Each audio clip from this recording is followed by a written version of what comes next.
Not good. That brings me to my next point. Don't leave the steam mop on the floor for a prolonged period of time. You may burn a hole through your floor, and now you're left with damages you can't afford. Decent reviews by Cam. Okay, let's get right into using this Dupray Neat Steam Cleaner. Don't want to waste anybody's time, so let's power this thing on, clean the couches, and get started. Wait a minute. That was a steam cleaner, but I'm going to check my pants in case. In the meantime, here's some B-roll of me showing what you get with the steamer. First up is the steam lance, more than likely the piece that you'll be using on a lot of surfaces. Next, the 5 nylon brushes that attach to the top of the steam lance. You also get one brass brush that's highly sharp, be careful, and can be used on barbecue grills and oven wire racks. Next, 2 pair of nunchucks? I mean extension tubes that can be connected and turned into a lightsaber. Anyhow, enough of that. Here's the floor tool for steam mopping. 3 microfiber cloths that velcro onto the floor tool. Then the triangular tool, good for use on furniture and countertops, but don't forget to use it with the included microfiber bonnet. Trade out the bonnet and then they give you a microfiber cloth that can be used with a mop or for general use. And lastly, the window tool for all those pesky fingerprints. Okay, thanks for staying with us. Pants are clear, steamer's good. Quick disclaimer, appreciate ya. Just want to point out that this is not a facial steamer. Don't ever point it towards your face. It's dangerous and it doesn't make any sense. But that's a facial steamer and that makes sense. One good reason I got this steamer was to give my furniture a clean, sanitized reset. I mean, in most case scenarios, it's not like you can put your couch in the washer. It just wouldn't fit. So this steam cleaner that gets up to 275 degrees with a steam pressure of 50 psi, I figured would do a good job at refreshing the furniture. You may be able to see there's almost vacuum-like lines on the fabric after completing each pass, but then again, seeing anything across the camera is probably tough.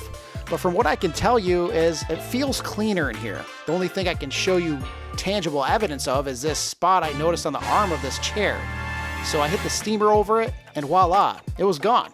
Clutch. I then moved on to sanitizing the sectional. Pro tip, may as well give it a good vacuum underneath before steaming. Get all those popcorn kernels from previous movie nights. This steamer does get hot. I questioned it and tried to put my hand on the microfiber bonnet for a quick touch, and that ended up being a quick mistake. Burned my thumb. Anyhow, I found this useful for not only maintenance cleaning, but perhaps someone who has been sick laid up on the couch. It's a good way to clean the sofa and free it of all those nasty germs. Last note on this section of the video, here you see how well this thing is steaming. It also seems to make cleaning more manageable and fun, especially if you're easily bored and annoyed by the cleaning process. Anyway, now that the couch is freshly steamed, let's move on to what I almost forgot, how to set it up. Attaching and detaching the accessories is easy with just a push and click of the button. I'll give a plus here too by Dupray for adding this nice cord wrap underneath the unit. Although I wish I had some type of way to fold up this long hose. Wrangling this thing into any organized way is just not really possible, but small gripe nonetheless.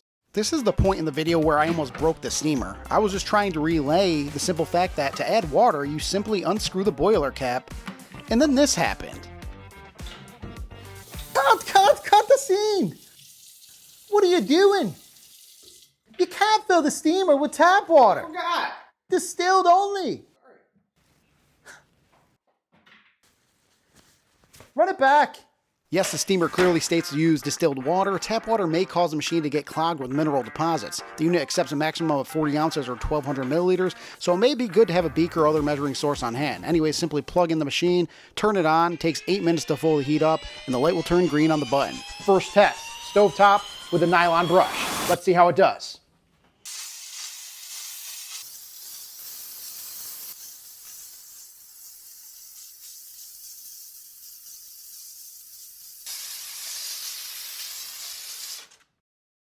After wiping down the stovetop, it definitely looks better, but I may need to get the cleaning blade out to get the other stove marks off. But as you can see from the cleaning cloth, the steam broke up a lot of grime. Here's the before and after back to back. There ended up being a stubborn stain that was missed, but with a little concentration with a steamer, I had no problem erasing it.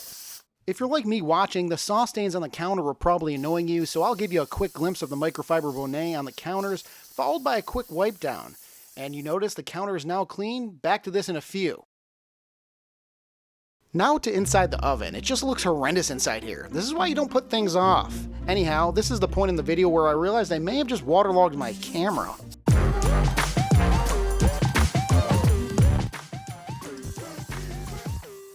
From this angle, you can see how much this thing really steams. I mean, you can't even tell what's going on at this point, so hopefully you're still watching, but this thing has no issue breaking down some grime. However, it may be better suited to couple this with some cleaning products when doing intense jobs that require a little more oomph.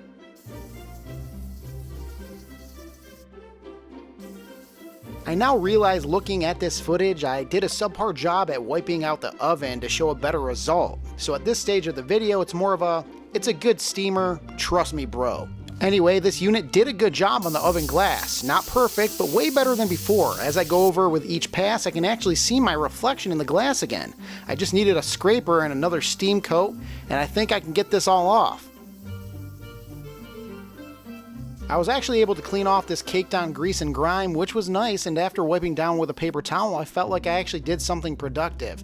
Anyhow, that's enough of the stove. I think it did a pretty good job overall. As you can see, I changed to a white t-shirt. I'm going to perform a white t-shirt test. Similar to a white glove test, except I'm going to stop, drop, and roll on the ground to assess if the floor is clean or dirty. Let's find out. Oh no. As you can see, failed test. Floor is completely dirty. I got a shirt that's now black. It was white. That means there's a lot of grime and soot on the ground, and we need to clean it with the steam mop attachment.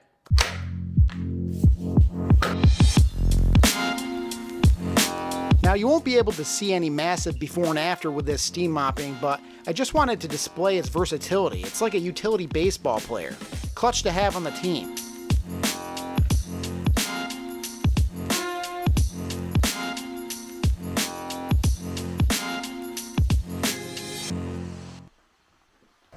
Quickly back to the countertop cleaning. I'm still hesitant sometimes. I don't want to damage my quartz, but as long as you're keeping it moving and not resting in one spot, this does seem to do a good job. The counter has gained back some sheen, and overall I'm happy with what it did.